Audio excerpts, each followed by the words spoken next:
Has this ever happened to you? A man looks at you, and it feels as if he sees straight through to your soul. Yet somehow you sense he is not seeing you at all. His gaze clings to an image, a reflection, a projection of something he longs for or fears. In that moment, you are not simply a woman, you are his mirror. And the dangerous truth about being a man's mirror is that he is rarely ready for what he sees. When a woman becomes his mirror, she awakens something in him that he has kept buried. Not the polite mask he wears in daylight, but the shadow, the unacknowledged, unpolished, untamed part of himself. Jung wrote that every man carries within him an inner woman, the anima, often hidden under layers of control, ambition, and stoic denial. When you embody that image, even unknowingly, you hold a key to a part of him he cannot face without trembling, and so he will both crave you and resist you. He may first see only the light you cast, your warmth, your softness, your laughter that dances like candlelight against the cold walls of his inner prison. But light reveals more than beauty. Light also exposes the dust, the cracks, the stains he has tried to hide. And that is where the tension begins, because the brighter you shine, the clearer he sees himself. You may think he will love you for it, but often he will fight it. Not because you are unworthy, but because he is unready. To be a man's mirror is to stand on sacred but dangerous ground. You reflect his longing for intimacy, but also his fear of losing control. You reveal his hunger for tenderness, but also his terror of dependence. And somewhere deep in his subconscious, a war begins. He may lean in, drawn to the promise of wholeness, or he may pull away, desperate to return to the comfort of his illusions. This is why some women feel an unexplainable shift.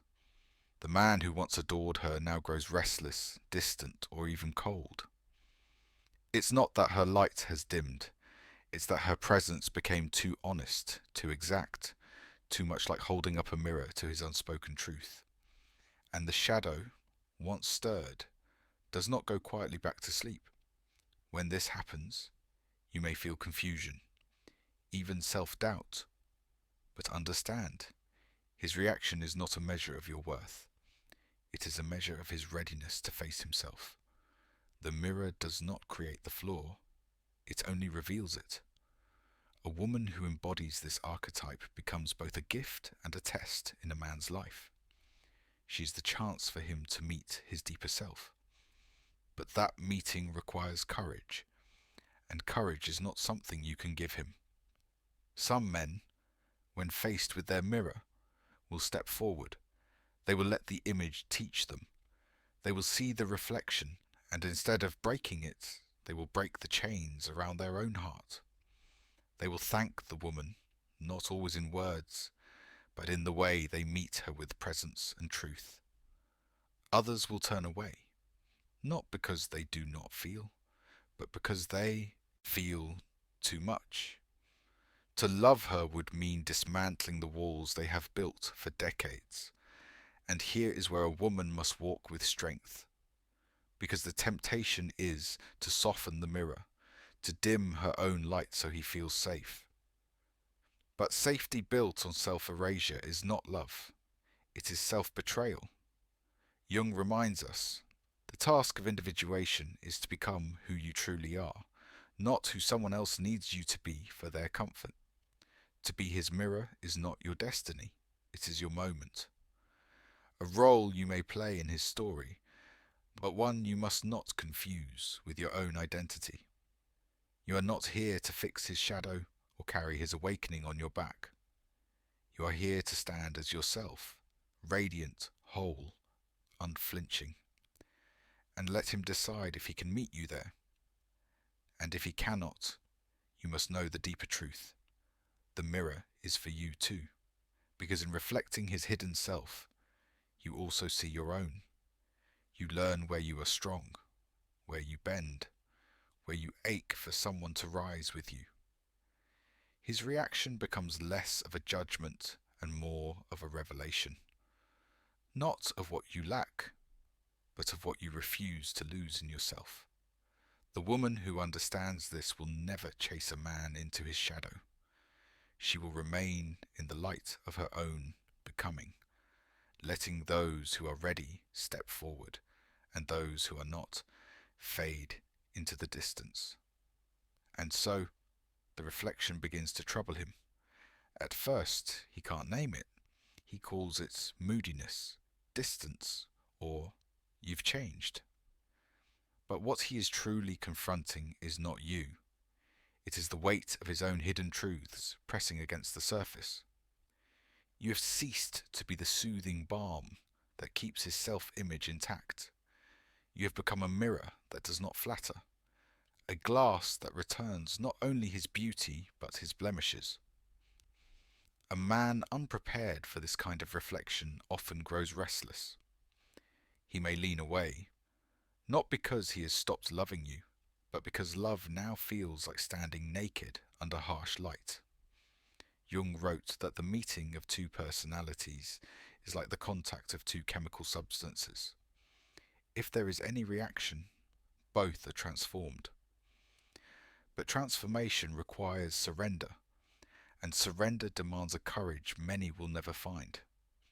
Your presence begins to awaken dormant parts of him.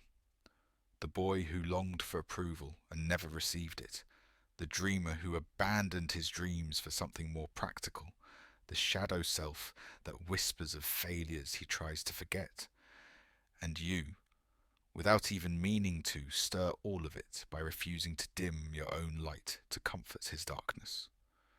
Women who carry this mirror role do not simply reflect, they illuminate. Every unhealed wound in him starts to ache in your company. Every unspoken truth rises like smoke. If he is wise, he will step toward it. If he is unready, he will seek distraction. Another woman, a busier schedule, a screen that never asks for his soul. But here lies the paradox. When you become his mirror, you also become his test. Not the kind that can be studied for, but the kind that strips a man to the essence of his character.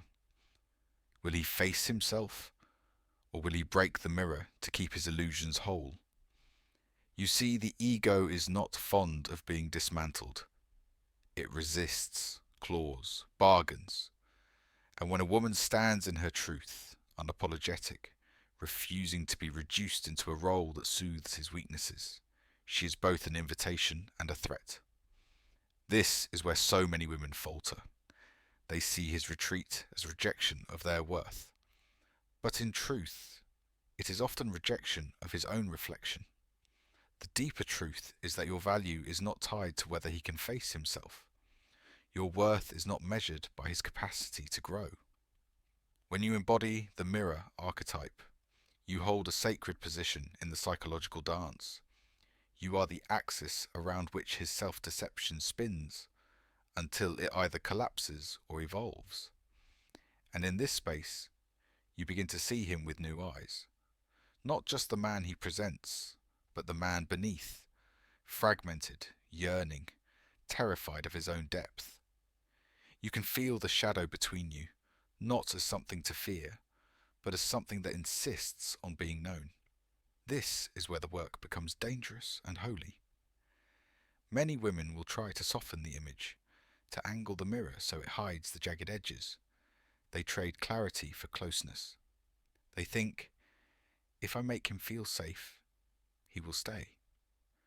But safety, when bought at the price of truth, is an illusion that always cracks. And when it does, the woman is left holding pieces of a relationship that never faced reality to begin with. A mirror does not negotiate with the reflection. It simply reveals. And the moment you realize this, you step into the most powerful yet most isolating phase of your feminine journey. You will be misunderstood. You will be told you are too much, too intense, too demanding. But what you are in truth, is a catalyst, and catalysts are rarely celebrated while the reaction is still burning. In his silence, you may hear the war within him. In his anger, you may glimpse the parts of himself he fears most. Do not mistake his resistance for proof you should stop reflecting. Jung knew that the shadow is not destroyed by avoidance. It is integrated through confrontation.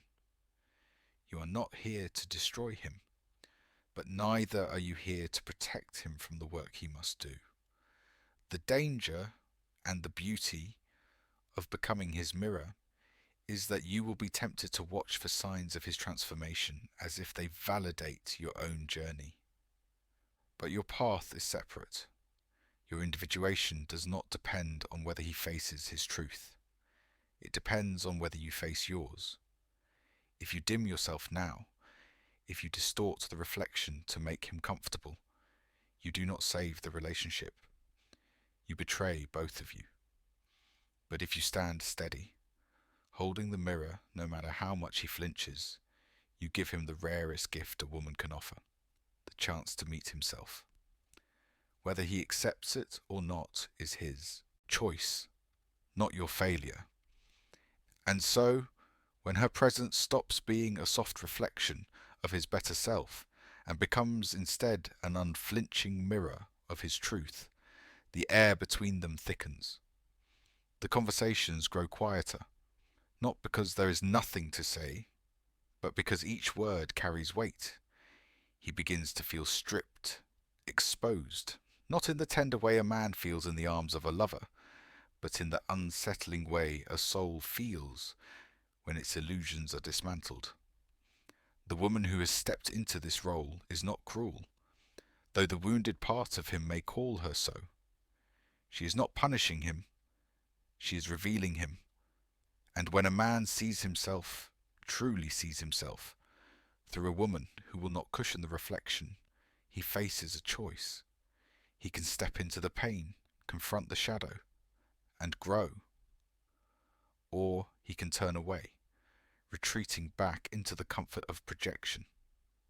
For centuries, men have adored women who amplify their heroism and avoid questioning their flaws. But this woman no longer exists for his comfort. She is not the echo chamber for his ego. She is a still, polished lake in which his truest self stares back. And the waters are deep enough to drown in. Jung called this confrontation with the shadow one of life's most essential initiations.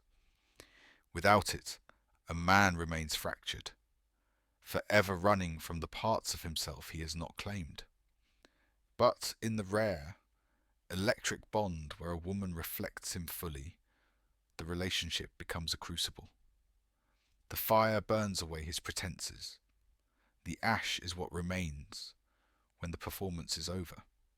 You too may have noticed this shift in a man, the way his eyes avert when you no longer play the role he's written for you. At first, he might charm, plead, or fight to pull you back into that role. It's not always malicious. It's survival. To face himself is to risk everything he believes about his worth. And if that worth has been built on fragile scaffolding, your honesty is an earthquake. Some men will take the earthquake as an awakening. They will stand among the rubble, see the sky clearly for the first time, and choose to rebuild on solid ground. Others will run, searching for softer mirrors and dimmer lights, seeking someone who will help them believe the story they've always told themselves. But here's the truth, few will say aloud. When you become his mirror, you are not just reflecting him, you are transforming yourself. The act of holding a clear reflection requires immense strength. You can no longer hide behind the small, self-sacrificing versions of womanhood that once felt safe. You have stepped into your own individuation. You are no longer a mask. Your consciousness made visible. This transformation is not without cost. The archetype of the mirror woman is both revered and feared. Revered because she awakens, feared because she does not bend to the fragile egos around her. To some, you will feel dangerous. Your presence will be too sharp, too awake, too impossible to contain. And that is exactly why you must remain. For in the alchemy of relationships, the mirror is the place where lies dissolve.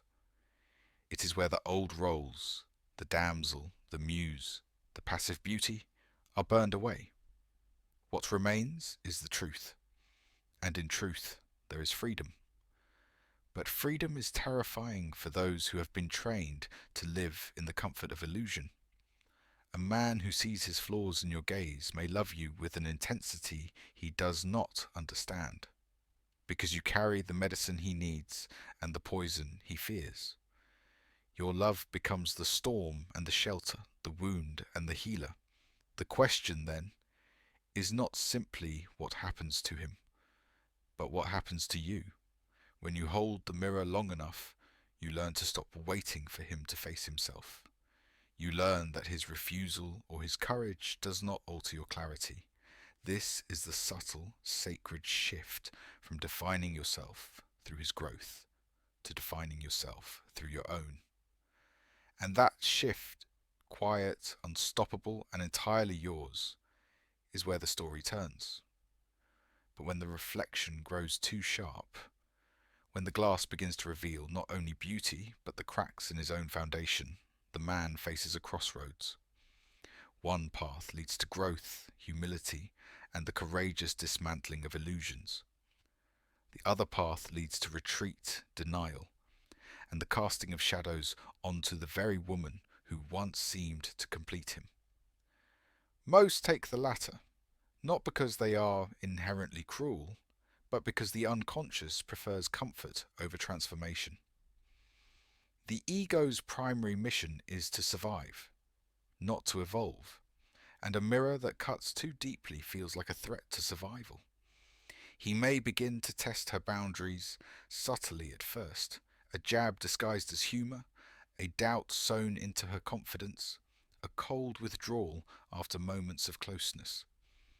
These are not acts of conscious malice, but instinctive manoeuvres of a psyche that cannot yet face its own chaos. And here is the paradox. The more she holds steady in her truth, the more threatening her presence becomes.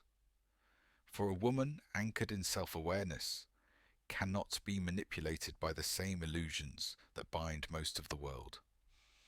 In Jungian terms, she is no longer just the anima, the man's inner feminine projected outward, but the wise mother and the dark goddess, both light and shadow, both comfort and challenge. She is no longer there merely to soothe him, but to awaken him. And awakening is never gentle to the unprepared. To be his mirror is to risk being shattered by his denial. You may see him flinch, not at your anger, but at your calm. You may notice how he grows restless when you stop explaining yourself. Silence, to a man resisting growth, is louder than any accusation. He will feel the weight of his own reflection in that silence, and it will either pull him towards self-confrontation or drive him into deeper avoidance. Some men will try to remake the mirror, to turn you back into the image they can control. They will praise the parts of you that feed their comfort and criticize the ones that demand their courage. They will rewrite your history in their mind so they can remain the hero of the story. In truth, they are not fighting you. They are wrestling with the shadow in themselves, a shadow you have illuminated without mercy.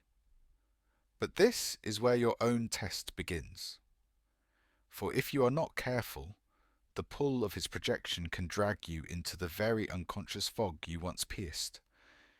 You may feel the temptation to dim your light just enough to keep his love. You may start editing your truth to make it palatable. This is the danger for every woman who becomes a mirror. The moment she turns that mirror away from him to avoid his discomfort, she also turns it away from herself. This is where the Stoics offer a lifeline. Marcus Aurelius wrote, "If it is not right, do not do it. If it is not true, do not say it." The woman who holds to this knows that her value is not defined by whether he chooses to face his reflection. She understands that her role is not to save him from himself, but to remain faithful to her own clarity. The mirror's power is not in forcing a man to look. It is in being unalterably true, regardless of whether he dares to see. And yet, the deeper truth is that a man who flees the mirror is not lost forever. Many will, in their own time, seek it again, perhaps in the quiet of solitude, perhaps in the wreckage of failed illusions. The memory of a woman who refused to become a false reflection will haunt him, not with regret alone, but with the seed of awakening. He may resent you in the moment, but the part of him that longs for wholeness will never forget. Still, you cannot live for the possibility of his return, for the true danger is not his blindness. It is your own forgetting, the forgetting of how far you have come, of how much work it took to polish your own mirror, the forgetting that your worth is not a reflection of who chooses to stand before you, but of the truth you reflect even when no one is watching. So the choice becomes yours, as it always was. Do you stay in the game of illusions to preserve the comfort of the man before you, or do you keep the mirror unflinching, even if it means watching him walk away? This is not about cruelty. It is about integrity, about the unshakable knowing that the woman who bends her truth to keep a man is not keeping him. She is losing herself. And perhaps that is the most dangerous thing a woman can do in love. Trade the clarity of her reflection for the warmth of his approval. For the warmth will fade, but the distortion will remain. And one day, when you look into your own eyes, you will see not the luminous truth of the woman you became, but the ghost of the woman you abandoned to keep his illusions intact. The mirror does not exist to comfort. It exists to reveal. And the woman who remembers this will never again confuse being wanted with being seen. And then the most dangerous moment arrives, the one few speak about because it is both the breaking point and the birth point. When the man finally turns away from the mirror, not because he has outgrown it, but because the reflection has become unbearable. He cannot stand the purity of what he sees, not because it is ugly, but because it is too honest. The light burns his eyes, the truth cuts his skin, the soul's rawness leaves no shelter for his illusions. And so, he runs. At first, she feels the sting. The silence after his absence feels like a wound. There's an instinct to chase, to call, to bend the mirror, until it shows him something easier to love. But something ancient in her knows better. That is not her task. Her role was never to twist her surface to comfort his denial. Her work is to keep the water still, no matter who dares look into it. This is the moment most women misread. Thinking that his retreat means failure, that the mirror somehow wasn't enough. But in truth, the retreat is the proof of the mirror's power. She did what no mask, no flattery, no performance could do. She forced the man into a confrontation with his shadow. And the shadow does not thank its hunter. It is in this space, the space after his flight, that her individuation deepens. She realizes she has been holding the mirror for herself as much as for him, that the steadiness required to keep it clear was building her own strength. She begins to notice that her gaze is no longer searching for him, but searching within. The still water shows her not only his wounds, but hers. Not only his masks, but the ones she had unknowingly worn. She remembers Jung's truth. The meeting of two personalities is like the contact of two chemical substances. If there is any reaction, Both are transformed. She is not untouched by this exchange. The mirror that reflected him was also reflecting her, and in that dual gaze, something alchemical has occurred.